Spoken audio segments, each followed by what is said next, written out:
everyone, Jason here from Off the Beaten Path, and here we are taking the new to me rig anyway, for its inaugural shakedown run. Pretty excited. Not the kind of vehicle I've driven much before, so it's definitely a change of pace from the Padge. Yeah, so heading out just past Tallangatta and heading out towards Corryong and Cancoban. We're going to do Gehi today. Not a very difficult track, so probably a good one to start with. And I'm going to do a bit more complete video. The last time we were there and filming, I was a bit pushed for time, so looking forward to that. See you soon. So we're heading up the hills, just past the turn off to Grania. Reasonably steep hill here if you know the area. This thing is just eating it up. It's kind of like Watt Hill. Really quite happy with how this is handling the hill. You know, sitting on 80 odd Ks, winding my way up this hill, and it, you know, not even, you know, barely pressing the accelerator, to be honest. This thing could drive this a lot faster if it needed to. Just seems to have power on tap, which is interesting because you know, I'll get into the specs of this vehicle a bit later on, but yeah, drives very different to the Pajero, and I'm not going to say too much because we're going to do a full walkthrough out of Gehi when we get there. Some of you are probably looking at this footage and probably can tell what vehicle it is, just from this small interior shot. Yeah, anyway, I'll see you at Gehi. Hey guys, here we are out at Gehi. I think that's how you say it, Gehi. This is the day use area, one of the really cool shelters they've rebuilt out here. Reason we're out here is new car reveal day, new to me anyway. So if you follow the channel, you know, look, I've had the Pajero, I've had it for 4 years, it's been awesome.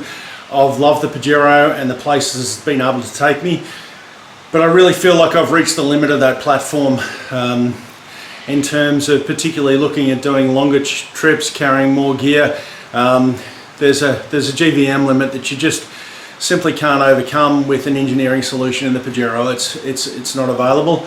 And the drivetrain, as you know, it's a good drivetrain and it's awesome to use. Traction control does a lot for you off-road, but with the weight I'm carrying, you know, again, if you follow the channel, you know the issues I've had with transfer cases, and it really became time to look at something else. And realistically, there were three main contenders. At this stage, very keen to stay with a wagon. I like the wagon format. I like the slightly shorter wheelbase than the dual cab utes. I don't enjoy the rear quarter panels that utes don't have, but I do like the wagon format. Again, if you follow the channel, you know I've been looking long and hard at the Ineos Grenadier, and that's a vehicle that I really wanted to love, and there's a lot to love about it. I think it is a really good vehicle. Comes with a pretty hefty price tag, and very recently I had the opportunity to sit in the driver's seat for the first time of one of those. And for me, the very nice, probably quite expensive Recaro seats that they've put in there were just not comfortable. Same for my wife, they weren't comfortable for her either, and we're two completely different body shapes. The driver's footwell was really tight. There was no real room for me to move my legs around and stretch my legs and move them into different positions. The left leg was sitting on the footrest and the right leg was on the brake or the accelerator, and that's it. There was no movement room there, so I was a bit tight, sort of a bit confined, and that's because the center console actually projects forward, so your knee can't sit over to the side the way it can in some other vehicles. So look, the Grenadier was a vehicle that I wanted to love. I love the fact that you can get them from the factory with dual battery, front and rear lockers, winch already on the vehicle from factory, all under warranty. But those few little niggles, and they really are very small niggles, they're certainly surmountable, but for the price tag, I didn't want to have to solve those kind of problems. If I was spending that kind of money on a vehicle, to me it had to be perfect and fit for purpose for me. So that kind of counted the Grenadier out. Next logical vehicle to consider was the Y62 Patrol. So there was a lot to like about the Y62, very comfortable. It's a very similar driving experience to the Pajero. Obviously it's a petrol V8, so it's got a lot more power. But in terms of comfort and refinement, the new Gen 5 Y62s was a very similar experience, and I was pretty tempted. Again, the main hurdle there for me was price tag. Second hand, the Y62s and basically in the Series 5 are basically the same price as a new one, for the same reason that 70 Series Land Cruisers are the price they are. And yeah, that's buying a stock vehicle that is going to need things done to it straight away. So what's the one missing from this equation? It's the one I bought. And it's a vehicle that at one time I probably thought I would never buy, because it's a vehicle that from stock has some things that need to be done to it, rectified, fixed. Look, at this point I've had the vehicle a week, and today is the first decent drive in the vehicle. I've just driven about 200 k's out of Albury, past Corryong, Cancoban, up here to Gehi, and we're about to do the Gehi Walls track. Has been raining a little bit, so I've got like road bias all-terrain tyres that the dealer put on when they did the roadworthy. It's a used vehicle. So that'll be interesting. I don't have a winch and I don't have my recovery gear, so you know, this is supposed to be a pretty easy, cruisy trip out. I've done Gehi Walls before, and it wasn't a difficult track, but I think if it's very, very wet, which at this point it won't be very, very wet, but if it was, a whole different ball game. Yeah, so what did I buy? 76 Series Land Cruiser. Yes, I bought a 70 Series, and if you know me, you've heard me bang on about the 70 Series and how the rear track needs to be fixed and the clutches aren't great and all of that. And I bought one anyway. I wasn't even planning to buy one. It's a 2012 GLX with 155,000 Ks on the clock, and single owner, local vehicle, silver, not white, basically completely stock. Been owned by a local farmer, has a genuine Toyota bar on the front that is winch compatible, has a couple of spotties on the front, has a second battery under the bonnet, and an Anderson plug in the back for a fridge or something. That's the and it has an antenna, but no UHF. I'm guessing he took that out to move it to his next vehicle. And it has a brake controller, so it has been used for some kind of towing. Brake controller I'll get to, that's going and being replaced with a Red Arcto Pro, no question about it. So we'll get over and check out the vehicle in just a minute. First impressions, I love it, I do. I really like it a lot. It has been 30 years since I've driven a manual. My first car was a manual. It was an XC Falcon 3 on the tree, and I have not owned a manual vehicle since that vehicle. So yeah, a little bit of a change going back to a manual, but that's okay. Now the really interesting thing is the V8s in these things on paper put out the same power in kilowatts and similar-ish torque to the 4-cylinder engine in the Pajero, but let me tell you, It's a completely different driving experience. And the reason for that is the power in these things is available a lot lower in the rev range. So this thing just wants to go. It really does. This is not tuned, this is stock. I know you can tune them and you can get a lot out of them. You know, no plans for that for me right now. I never tuned the Pajero, it had enough power. These vehicles are not race cars. I love the way this thing drives. Coming up the hills, if you know the road from like Tallangatta through to Corryong, you know there's a few hills there and a couple with overtaking lanes. There was a patrol towing a medium-sized van up the hill, and this thing just overtook it without even trying. I barely had the foot all the way down. So power on tap. I will concede. So a couple of my friends who drive Pajeros, who I have actually told prior to this video coming out that I've bought a 76, they're like, you're going to hate it. It's not going to be as refined as the Pajero. And to be fair, it's definitely not. Solid axles, front and rear, stock suspension, so it's not lifted. It definitely doesn't handle as nicely as the Pajero. There's a lot more cabin noise as well, so it's not as refined, if that's how you want to describe that. It doesn't handle around corners nearly as well as the Pajero. It doesn't grip the road the way the Pajero does. It is a completely different driving experience, but for me, based on, you know, really only a few hours driving this thing, the on-road dynamics are acceptable given the potential off-road. So why did I buy this vehicle? Why a 76 series? Couple of main reasons.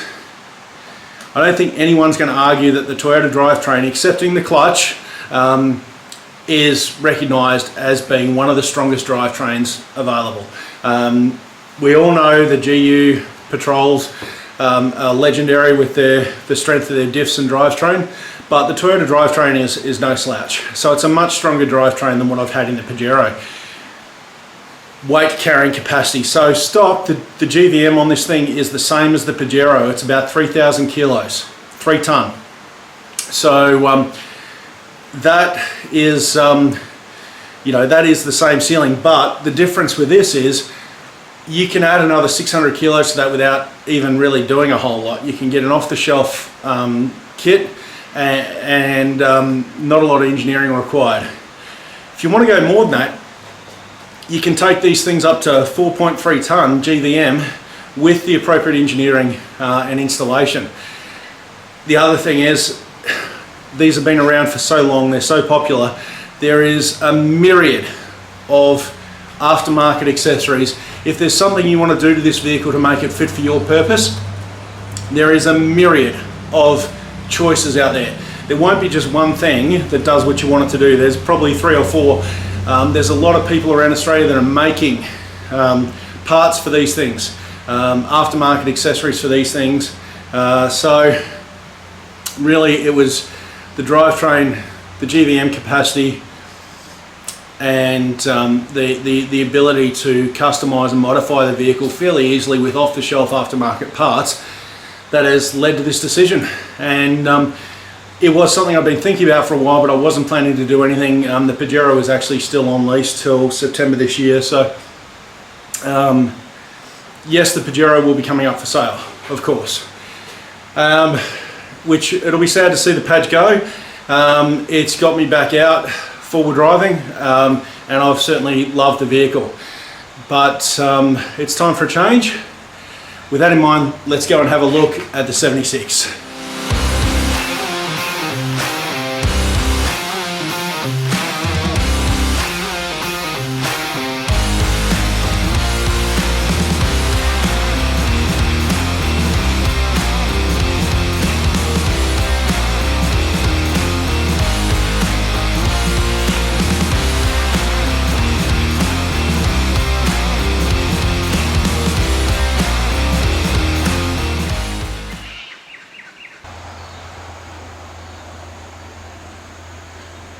There she is, nice silver colour. So stock wheels, manual hubs on the front, the Toyota bull bar on the front, tinted windows, raised air intake, not a snorkel because you might be able to see there that's in 2 parts. Stock suspension, but still tons of clearance under there. And just generally really tidy. As I said, it's a 2012 GXL. Stock rear bar, genuine tow hitch.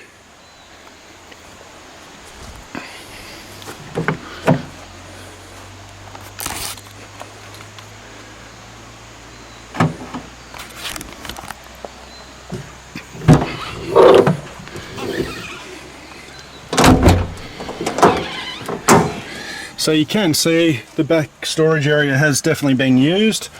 A little bit of wear and tear, but again, keep in mind this vehicle is 11 years old. So yeah, factory anchor points there at each corner. Already got some big plans for what this is going to look like in here. And yeah, the twin doors are really nice. The smaller door here actually folds back past 90 degrees just to give you that little bit more room.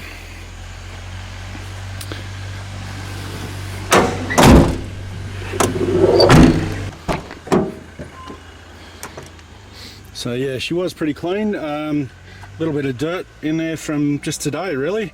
So those floor mats will need replacing. Stock seat covers, or stock seats. Basic center console, the Toyota stereo system, that lovely grey dash. One more aftermarket mod is this reversing camera that the previous owner had installed. Having driven the car today, I think I might get rid of that. It does block my vision a little bit because one of the challenges that I've had in selecting a vehicle is my head sits up pretty high, and that blocks my vision a lot. So that's probably going to go, but yeah, no fridge as yet. So yeah, some bottled water, that's for today. Manual gear shifter and high and low range. Yeah, back seats again pretty clean and tidy. Again, I've got some plans to change a few of these things. We'll leave it at that. Yeah, that's my camera gear in that drifter bag there, and that red box you see is an air compressor which I'll be using for the first time on this trip, because obviously my ARB compressor is mounted in the engine bay of the Pajero and I wasn't going to pull that out. As I think I mentioned, yeah, so I bought this used through a dealer. They've put these Bridgestone Supercat all-terrains. They're an light truck tyre. They're a 265/75 R16. I think that makes them like a 32.5 or something, not sure. Plenty of tread on them because they're new tyres, but they are definitely a road bias all-terrain. We'll see how they go today. No idea. They don't have a lot of sidewall protection, so I've no idea what pressure I'm going to let these down to. Not a lot, I think, is the answer. But yeah, as I was saying, this is stock, and you can see there the factory side step is sitting well above the center of the wheels, well above. So let's just have a look underneath, and you can see the kind of clearance that we've got. There's the diff pumpkin. So yeah, all my friends who I used to say, oh yeah, IFS, no diff pumpkins to get stuck on the ruts. Well, I've joined the party now. I've got diff pumpkins front and rear. So anyway, we'll find out, and we'll also find out how much the traction control has been helping me out, and making me seem like maybe a better driver than I am. But anyway, back to basics. So guys, there you have it. That's the 2012 76 GLX. I can't wait to get into this thing. One of the first things I'm going to be doing is to try and modernize it a little bit. So a head unit with hands-free, and also probably look at pulling the trims off and doing car builders just to reduce the cabin noise a little bit. Yeah, wrapped to find this vehicle. It was just too good an opportunity to pass up. 155,000 Ks, one owner, local vehicle, and it's silver, not white. So yeah, looking forward to plenty of adventures to come in the 76. Oh, I forgot to mention one other mod. There you go. The spotties on the front, I think they were put in by Opposite Lock. I say that because that's the logo on the switch inside. So yeah, it does come with, they're probably 7-inch spotties on the front there as well. Yeah, looking forward to it.